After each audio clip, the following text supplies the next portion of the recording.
주시는 하나님 말씀은 신약성경 요한복음 2장 13절부터 22절까지의 말씀입니다. 요한복음 2장 13절부터 22절까지의 말씀을 봉독해 드립니다. 유대인의 유월절이 가까운지라 예수께서 예루살렘으로 올라가셨더니 성전 안에서 소와 양과 비둘기 파는 사람들과 돈 바꾸는 사람들이 앉아있는 것을 보시고 노끈으로 채찍을 만드사 양이나 소를 다 성전에서 내쫓으시고 돈 바꾸는 사람들의 돈을 쏟으시며 상을 엎으시고 비둘기 파는 사람들에게 이르시되 이것을 여기서 가져가라. 내 아버지의 집으로 장사하는 집을 만들지 말라 하시니 제자들이 성경 말씀에 주의 전을 사모하는 열심히 나를 삼키리라 한 것을 기억하더라. 이에 유대인들이 대답하여 예수께 말하기를 네가 이런 일을 행하니 무슨 표적을 우리에게 보이겠느냐. 예수께서 대답하여 이르시되 너희가 이 성전을 헐라. 내가 사흘 동안에 일으키리라.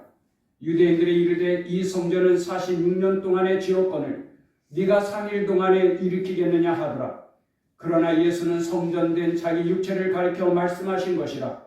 죽은 자 가운데서 살아나신 후에야 제자들이 이 말씀하신 것을 기억하고 성경과 예수께서 하신 말씀을 믿었더라.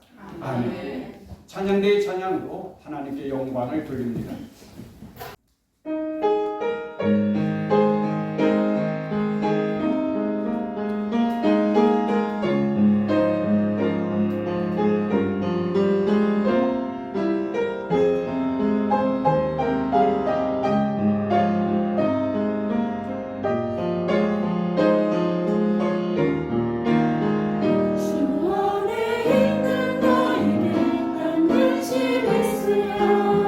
십자가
아멘. 감사합니다. 친구들이 여행하던 중에 한 친구가 지갑을 소매치기 당하였습니다. 그래 다른 일행들이 경찰서에 신고하고 빨리 카드부터 정지해야 된다라고 재촉을 했죠. 그런데 지갑을 날치기 당한 이 친구는 느긋하고 여유 있게 오히려 감사하다는 거예요. 다른 일행들이 아니 지금 이 상황에서 뭐가 감사하냐고 그랬더니 지갑을 잃어버린 친구가 말하기를 그 도선생님이 아무리 카드를 많이 써도 내 아내가 쓴 것만큼은 다 못 쓸 거야. 그러니 도선생님이 지갑 훔쳐간 것이 오히려 나에게는 다행이고 감사이지 하하하하 하면서 웃더라는 거예요. 여행을 망칠 수 있는 상황에서 이 친구의 여유로운 유머 때문에 끝까지 여행을 즐겁게 잘 할 수 있었다라고 이야기를 합니다. 우리 교회는 11월 첫째 주일을 추수감사절로 지키는데 다음 주일이 추수감사절이고 또 총동원 주일입니다. 이 한 주간에 아무쪼록 하나님의 은혜와 하나님께서 주신 복을 생각하면서 감사하는 그런 날들이 될 수 있기를 바랍니다. 하나님께서 감사하는 자가 되라고 말씀하셨는데 우리는 항상 감사할 수 있어야 합니다. 아침에 일어나면 굿모닝, 좋은 아침 주신 것을 감사하십시오. 옛날 일본 제국주의의 식민지배를 받거나 또 6.25 전쟁이 있었을 때에 사람들이 아침을 맞이하면은 밤새 안녕하셨습니까? 하고 인사를 하거나 밤새 평안하셨습니까? 하고 인사를 했었죠. 여러분 우리가 좋은 아침을 맞이할 수 있다는 것이 얼마나 감사한 일입니까?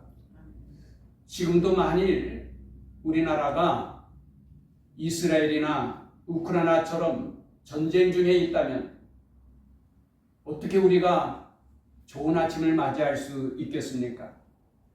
하루하루가 얼마나 불안하고 두렵겠습니까?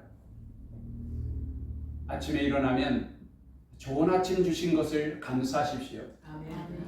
또한 옛날 가난과 굶주림에 있었을 때는 아침 인사가 아침 드셨습니까? 식사하셨습니까? 그게 인사였어요. 오늘 우리가 일용할 양식 걱정하지 않고 산다는 것이 얼마나 감사한 일입니까? 좋은 아침 주신 것을 감사하며 하루를 시작해 보십시오. 또한 낮에 일하면서도 감사하십시오. 굿 애프터눈. 열심히 일할 수 있는 직장을 주시고 또 열심히 일할 수 있도록 건강 주신 것이 얼마나 감사합니까? 저녁에는 굿 이브닝, 좋은 저녁을 주신 것을 감사하십시오. 아멘. 여러분 세상에는 악한 자가 얼마나 많이 있습니까? 악한 자에게 사기당할 수도 있는데 우리 가족들이 사기당하지 않은 것도 감사하고요. 또 날마다 사건 사고가 얼마나 많습니까? 그런 사건 사고가 많은 이러한 사회 가운데서도 우리 가족들이 다 평안할 수 있다는 것이 얼마나 감사한지요. 굿 이브닝, 좋은 저녁 시간에 감사하십시오. 아멘. 또한 마지막 밤에도 감사하십시오. 굿나잇. 여러분 좋은 밤을 주신 것이 얼마나 감사합니까? 가족들이 뿔뿔이 흩어져서 생활하다가 밤에 함께 모여서 즐겁고 행복한 시간을 가질 수 있다는 것이 얼마나 감사합니까? 그리고 또 하루를 마무리하면서 이렇게 평안하게 잠자리에 들고 쉴 수 있는 시간 주신 것이 얼마나 감사합니까? 우리는 온종일 항상 하나님께 감사하며 살아야 할 것입니다. 아멘. 뿐만 아니라 범사에 감사하십시오. 아멘. 어려운 역경을 당해도 감사하십시오. 아멘. 왜냐하면 로마서 8장 28절에 하나님을 사랑하는 자, 곧 그의 뜻대로 부르심을 입은 자들에게는 모든 것이 합력하여 선을 이룬다라고 말씀하셨어요. 우리가 어려운 일을 당할지라도 하나님은 그 어려운 일을 통하여서 우리에게 선이 되고 유익이 되도록 도와주실 것을 믿습니다. 아멘. 또한 주일에 이렇게 모여서 예배드릴 수 있다는 것이 얼마나 감사합니까? 우리는 코로나 팬데믹을 통하여서 주일에 이렇게 모여서 예배드릴 수 있다는 것은 정말 놀라운 하나님의 은혜이고 복인 것을 절실하게 깨달았습니다. 아멘. 이렇게 모여서 예배드릴 수 있는 것을 감사하십시오. 아멘. 그러나 무엇보다도 귀한 것은 우리에게 믿음 주신 것을 감사하십시오. 아멘. 많은 사람들이 믿음 없음으로 말미암아서 한평생 살면서 슬픔과 고통과 괴로움 속에 탄식하며 살다가 결국은 멸망당하고 말지 않습니까? 그러나 정금보다 귀한 믿음이라고 하셨는데 우리에게 정금보다도 귀한 믿음을 주셔서 한평생 이 세상을 살면서 하나님의 도우심과 은혜 안에서 살다가 이 세상을 떠나서는 아버지께서 우리를 위하여 예비하신 천국에서 영생할 소망이 있으니 얼마나 감사합니까? 우리는 이 세상 살면서 항상 감사하고 아멘. 범사에 감사하며 살아야 합니다. 아멘. 행복은 소유에 있는 것이 아니라 얼마나 감사할 수 있는가. 감사에 따라 행복이 좌우되고 결정됩니다. 아멘. 그러므로 영국의 한 시인은 이렇게 기도했다고 그래요. 하나님, 저에게 너무나 많은 것을 주셨습니다. 그러나 하나님, 한 가지만 저에게 더하여 주십시오. 저에게 감사하는 마음을 주십시오. 아멘. 그래요. 하나님께서 아무리 우리에게 많은 것을 복으로 주셨다고 하여도 감사할 줄 모른다면 그 사람은 참으로 불쌍하고 불행한 사람일 것입니다. 우리 모두가 감사하는 자로 감사하며 살아가시기를 바랍니다. 아멘. 그러면서 오늘은 종교개혁주일입니다. 오늘은 종교개혁주일이기에 교회에 대한 각성과 또한 우리가 교회개혁을 어떻게 이루어야 할 것인가를 생각하고 다짐하며 결단할 수 있는 시간이 되기를 바랍니다. 아멘. 오늘 함께 은혜 받을 말씀의 제목은 이 성전을 헐라입니다. 한번 같이 해보십시다. 이 성전을 헐라. 이 성전을 헐라. 다시 한번 이 성전을 헐라. 이 성전을 헐라. 오늘 본문은 주님께서 분노하시면서 이 성전을 헐라고 말씀하셔요. 왜 주님께서 이 성전을 헐라고 분노하십니까? 우리는 먼저 주님께서 생각하시는 성전에 대한 의미를 알아야 합니다. 그래야 주님께서 왜 이 성전을 헐라고 말씀하셨는지 이해할 수 있으니까요. 예수님께서 12살 때에 가족들과 함께 예루살렘 성전에 올라가서 유월절 절기를 지킵니다. 요셉과 마리아는 이제 성인이 되는 예수와 함께 예루살렘 성전에 올라가서 유월절 절기를 지켰죠. 절기를 마치고 이제 다시 집으로 돌아가는 길에 하루가 지나서야 동행 가운데 예수가 없다는 사실을 깨닫게 됩니다. 그래서 요셉과 마리아는 왔던 길을 다시 거슬러 올라가면서 예수를 찾는데 사흘이 지나서야 예루살렘 성전에서 예수가 선생들과 함께 토론하는 것을 보게 됩니다. 그래 마리아가 예수님께 이렇게 말하죠. 네 아버지와 내가 근심하며 너를 찾았다.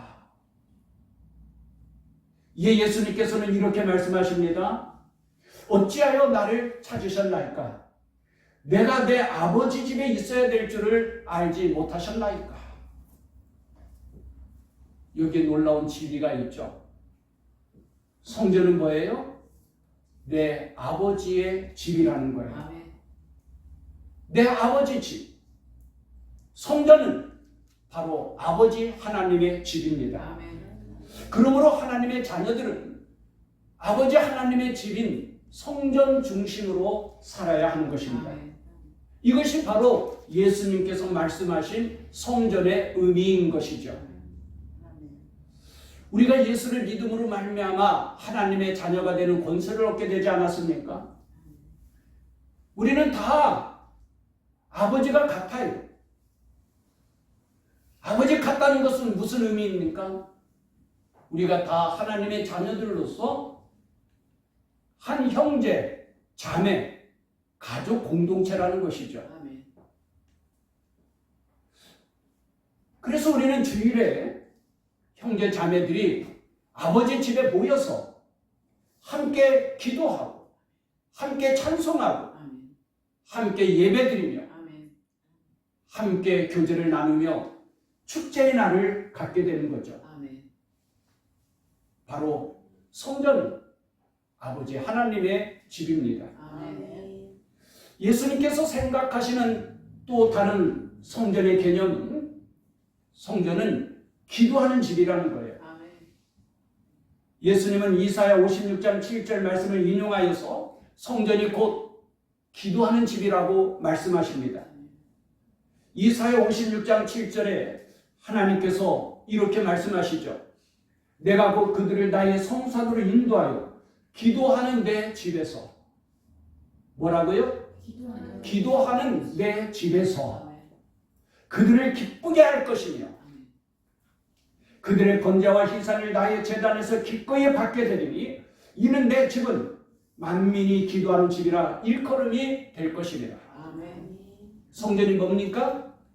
바로 하나님 아버지께 기도하는 집이라는 거예요. 아멘. 그런데 이렇게 거룩하고 귀한 성전이 장사하는 집처럼 더럽혀지고 말았어요. 하나님께 예배하고 하나님께 기도해야 되는 이 거룩하고 귀한 성전이 하나님의 이름을 팔아서 장사하는 돈벌이의 수단으로 전락되고 만 것입니다. 심지어 마태복음에서는 주님께서 강도의 소굴이 됐다라고 책망을 하셔요. 제사장들은 장사꾼들과 결탁하여서 자기의 어떤 이권을 가지고 욕심을 채우는 것이죠. 성전의 겉모습은 매우 장엄하고 아름답지만 그 속은 썩을 대로 썩어버릴 것입니다. 하나님의 이름을 팔아서 장사하며 이득을 챙기고 하나님의 이름을 팔아서 자기의 배를 채우는 타락하고 부패한 성전이 되고 말았어요. 예수님은 성전 안에서 이렇게 만연되어져 있는 교회의 부패하고 악한 행위들을 보면서 이 성전을 헐라고 말씀하신 것입니다. 오늘 우리 한국교회는 어떻습니까? 서문학교회나 빌라델피아 교회처럼 우리 주님의 위로와 칭찬을 받을 만합니까? 사람들은 숫자의 크기나 외모로 가치를 판단합니다. 그 사람의 재산이 얼마나 많은 부자인가, 그 사람에게 얼마나 높은 권력이 있는가, 그것이 그 사람의 가치와 성공 여부를 판단하는 기준이 되는 거예요. 그런데 교회도 세속화되면 그렇게 되고 말죠. 숫자가 중요하죠. 주일에 교회에서 모여 예배드리는 성도가 몇 사람인가, 그것이 목회의 성공과 실패를 판단하는 기준이 되고, 1년의 예산이 얼마나 많은가, 그 교회 건물은 얼마나 크고 웅장한가, 그것이 마치 믿음을 결정하고 성도의 수준을 결정하는 것처럼 생각하고 판단을 하죠. 얼마 전 공원 전도를 하는데 복음은 한마디도 제시하지 못한 채로 부끄럽게 자리에서 일어나야만 했습니다. 전도를 하는데 그 사람이 얼마나 교회를 욕하는지, 요지는 교회가 썩었다는 거예요. 오늘 한국 교회를 보세요. 교회가 얼마나 썩었는지. 성도들에게 헌금을 강요하고, 그렇게 헌금을 거두어서는 크게 성전을 건축하고, 그리고는 그 교회를 자녀들에게 상속으로 물려주고, 그게 교회입니까? 지금 오늘의 교회가 정말 가난하고 낮은 사람들의 이웃입니까? 교회에 모여서는 자기들끼리 즐거워하고 서로 마음이 안 맞으면 싸우고, 그게 교회입니까? 교회가 이 지경인데 목사와 교인들은 부끄러운 줄도 모르고 전도한답시고 이렇게 나와서 전도하고 있으니 얼마나 뻔뻔한 노릇입니까? 부끄러운 줄 알아야죠. 차라리 교회부터 정화하고 교회가 먼저 개혁을 하고 그리고 나서 전도를 해야 설득력이 있지 않겠습니까? 얼마나 무섭게 퍼붓는지 한마디 말도 못하고 일어날 수밖에 없었어요. 우리 선배들은 예수 그리스도의 복음으로 인하여서 박해를 당하였는데, 오늘의 교회는 복음 때문이 아니라 교회가 교회되지 못함으로 인하여서 하나님의 영광을 가리우게 되고 세상의 불신자들로부터 비난을 당하게 되고 욕을 먹게 되고,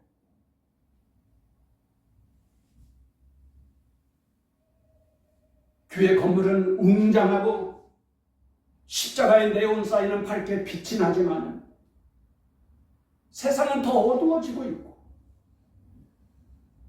교회 안에서조차 사랑을 보기가 어렵고 웃음소리 듣기가 어려운 이 지경이 되고 말았어요. 그러니 피곤하고 지친 영혼들이 교회를 보면서 얼마나 실망을 하게 되고 낙심하게 됩니까?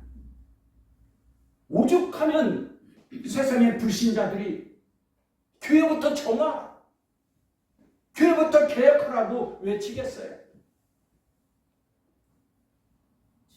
우리는 종교개혁주의를 맞이하여 이 성전을 헐라는 주님의 음성을 겸손히 들을 수 있고, 그러기에 우리는 종교개혁에 대한 관심과 결심과 결단이 있어야 될 줄로 믿습니다. 아멘.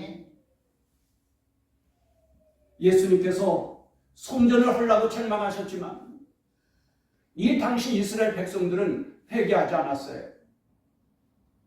그 결과가 어떻게 되었습니까?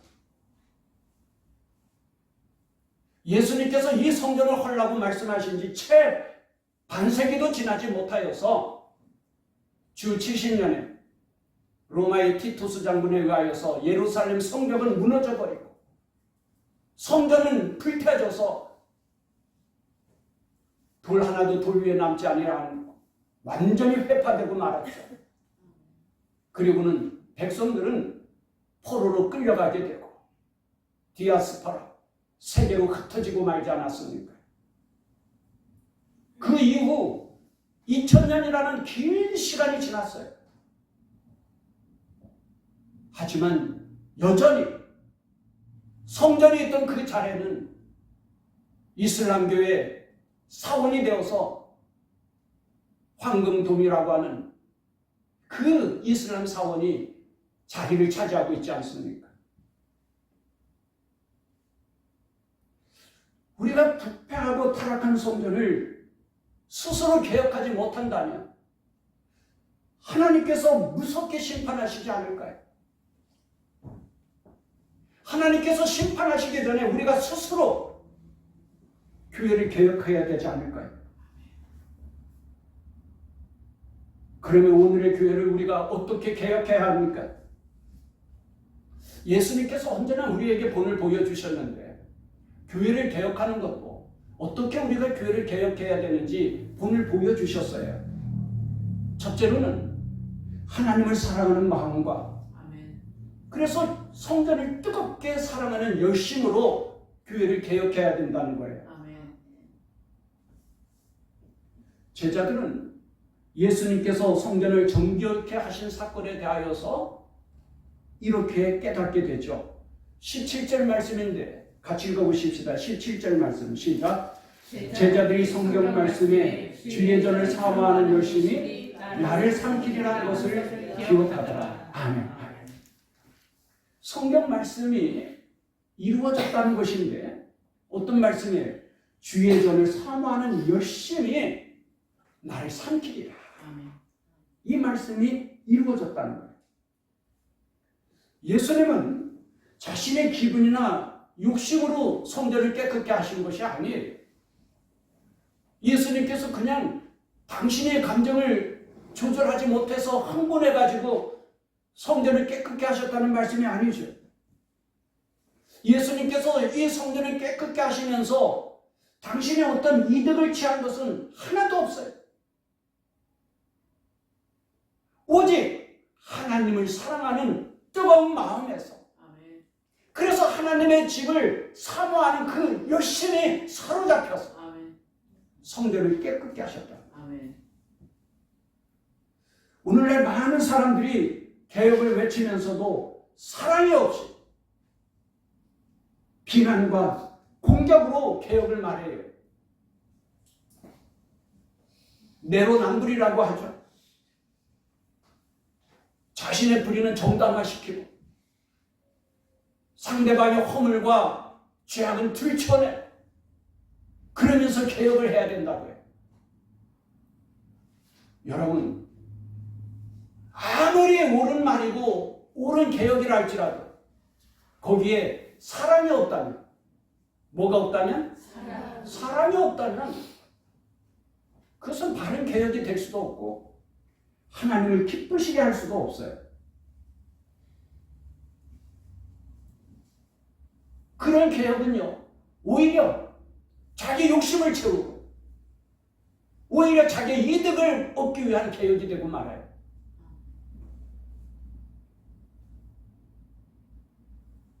공산주의자들이 그렇지 않습니까? 혁명을 하는데 사랑이 없으니까 무섭게 피를 흘리면서 잔인하게 사람을 죽이죠. 교회 개혁도 그래요. 교회 개혁을 외치면서 성직자들이 하나님의 이름을 팔아서 자기의 배를 채우고 자기의 욕심을 채운다면 그게 무슨 개혁이 되겠어요? 성도들도 개혁을 외치면서도 교회를 통하여 어떤 자기의 이득을 얻으려고 하고 자기의 목적을 얻으려고 한다면 그것이 무슨 개혁이 되겠습니까? 형식적인 예배에 그치고 말 거예요. 사랑이 없는 개혁은 무의미합니다. 오히려 위험한 거예요. 고린도전서 3장 16절에 너희는 너희가 하나님의 성전인 것과 하나님의 성령이 너희 안에 계시는 것을 알지 못하느냐. 그러면서 이어서 말씀하시기를 누구든지 하나님의 성전을 더럽히면 하나님이 그 사람을 멸하시리라. 하나님의 성전은 거룩하니 너희도 그러하니라. 무엇부터 깨끗해야 된다는 거예요?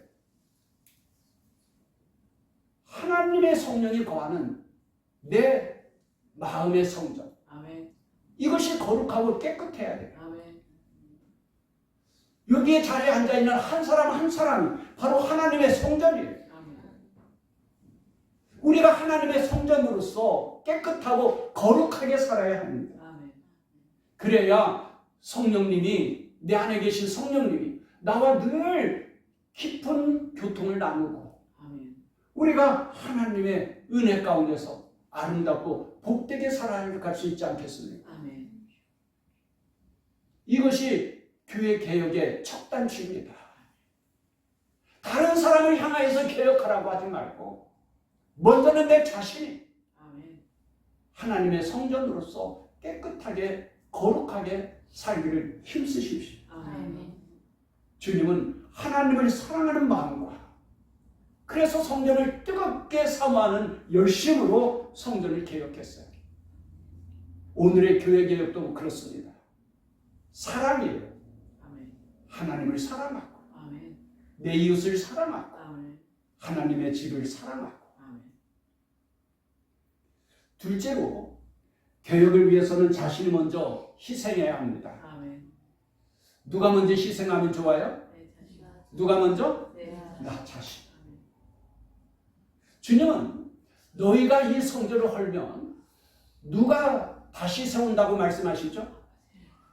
19절 말씀을 같이 읽어보십시다. 19절 말씀 시작.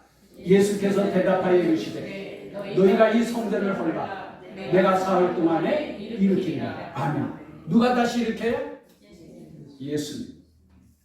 여러분, 주님께서 이 성전을 헐라 말씀하셨는데 이제 더 이상 성전이 필요 없다는 말씀이 아니죠.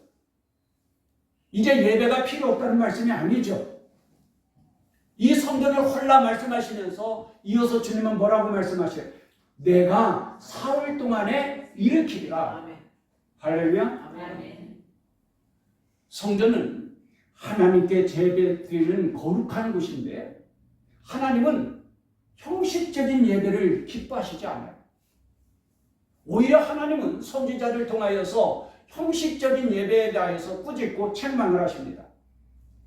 하나님은 이사야 선지자를 통하여서 말씀하시죠.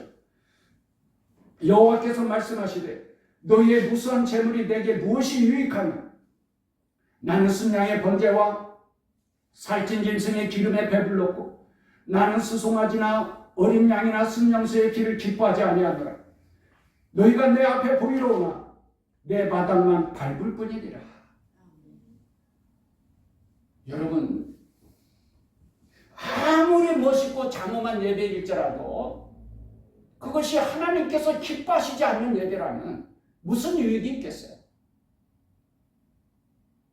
하나님이 기뻐하시는 예배야죠. 하나님이 기뻐하시지 않는 예배라면 형식적인 거예요. 그런데 하나님께서 이렇게 계속하여서 너희가 형식적인 예배만 드리고 있으니 마당만 밟을 뿐이라는 거야. 예배 드리기 위해서 성전을 찾아오고 있지만은 마당만 밟고 갈 뿐이라는 거야. 그렇게 책망하시던 하나님이 마지막 말라기 선지자에게는 뭐라고 말씀하시냐면은 차라리 너희 중에 성전의 문을 닫을 자가 있으면 좋겠다고 그래요. 말라기서에 이렇게 말씀하셔요. 만군의 여호와가 이르노라. 너희가 내 제단 위에 헛되이 불사르지 못하게 하기 위하여 너희 중에 성전문을 닫을 자가 있었으면 좋겠도다. 내가 너희를 기뻐하지 아니하며 너희가 손으로 드리는 것을 받지도 아니하리라. 여러분, 구약 성경의 마지막 선지자는 성전문을 닫을 자가 있으면 좋겠다라고 말씀하시면서 끝냈는데, 오늘 본문의 예수님은 이 성전을 헐라 내가 사흘 동안에 일으키리라. 의미 있지 않아요? 구약의 선지자는 성전문 닫을 자가 있으면 좋겠다라고 말씀이 되죠. 근데 주님은 오늘 이 성전을 헐라 내가 다시 세우리라. 아멘. 주님은 하나님을 기쁘시게 하지 못하는 성전을 헐어버리라는 거예요. 그러면 내가 다시 세운다는 거예요. 아멘. 당시 예루살렘 성전은 헤롯 왕이 46년에 걸쳐서 지은 성전이에요. 이 헤롯 왕이 얼마나 심혈을 기울여서 성전을 건축하였는지, 솔로몬 왕 때의 성전보다도 더 크고 더 웅장하고 더 멋있게 세웠어요. 그래서 이스라엘 백성들이라면 누구나 다 그 성전을 보면서 감탄하고 자랑을 하겠죠. 그런데 주님은 이 성전을 헐라 내가 사흘 만에 다시 세우리라. 그 자리에 있던 유대인들이 비웃죠. 아니, 헤롯 왕은 그 재물과 권력을 가지고도 몇 년? 46년이 걸려도 완성하지 못했는데 네가 성전을 허물면 3일 만에 다시 짓는다고? 이해를 못하는 거예요. 그래서 미친 자 취급을 하죠. 여기에 대하여서 요한은 예수님께서 말씀하신 것은 당신의 몸을 말씀하신 거라고 설명을 해줍니다. 아멘. 21절 말씀인데 같이 읽어보십시다. 21절 말씀 시작. 그러나 예수는 성전된 자기 육체를 가리켜 말씀하신 것입니다. 아멘. 그렇죠. 강도의 불혈처럼 타락하고 도렵해진 성전을 헐어버리면 내가 사흘 만에 다시 세우리라. 이 말씀은 성전된 예수 그리스도의 몸을 말씀하시는 거라는 거예요. 아멘. 조금 설명드리면 예수님께서 우리의 모든 죄를 다 담당하시고 십자가에 달려 죽으셨어요. 그리고 3일 만에 다시 부활하심으로써 당신이 바로 성전 되셨다는 거예요. 아멘. 이제는 더 이상 우리가 크고 웅장한 성전을 찾아갈 이유가 없어져 버렸어요. 아멘. 이제는 우리가 더 이상 짐승을 잡아서 피를 흘리며 예배드릴 이유가 없어졌어요. 아멘. 왜? 예수 그리스도께서 친히 성전이 되어 주셨고, 아멘. 예수 그리스도께서 친히 가장 흠없는 온전한 어린 양으로 죽으셨으니까. 아멘. 이제는 우리가 오직 예수 그리스도를 믿음으로써 아멘. 하나님 앞에 온전한 예배를 드릴 수 있게 된 것입니다. 아멘. 주님께서 무너진 성전을 다시 세우기 위해서 자기 희생이라고 하는 값비싼 대가를 지불해 주신 거예요. 오늘도 우리도 교회를 교회답게 세우기 위해서는 내가 먼저 희생하고 헌신할 수 있는 각오와 결단이 있어야 합니다. 아멘. 개혁은 입으로 하는 게 아니에요. 다른 사람만 탓하고 다른 사람에게만 개혁하라고 외칠 것이 아니에요. 중요한 것은 내가 먼저, 아멘. 내가. 하나님은 타락하고 더러워진 하나님의 집을 깨끗하게 하시기를 원하십니다. 아멘. 여러분, 여러분의 집을 청소할 때에 한 번 청소하면 끝납니까? 다음부터는 청소 안 해도 돼요? 아, 오늘 대청소로 구석구석 다 청소했어. 그래서 이제 우리 죽을 때까지 청소 안 해도 돼. 그럽니까?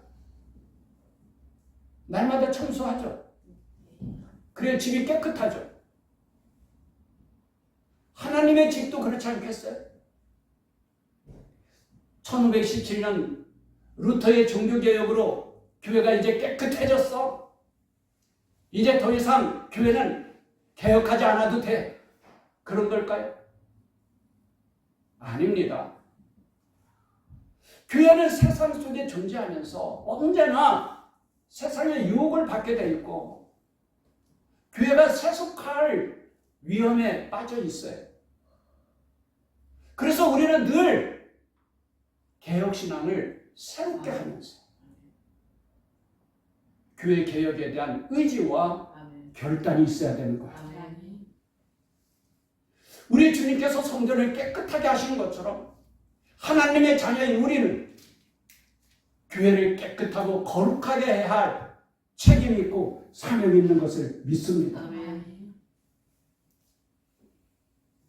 더러워진 교회를 깨끗하게 하고 타락한 교회를 거룩하게 회복시킬 때에 우리 아버지 하나님께서 얼마나 기뻐하시는지 성경을 보면은 이렇게 성전을 귀하게 여기고 깨끗하게 하기를 힘쓰는 자를 하나님께서 복 주셨어요. 아멘. 우리가 아는 대로 다윗은 성전을 얼마나 사랑했는가.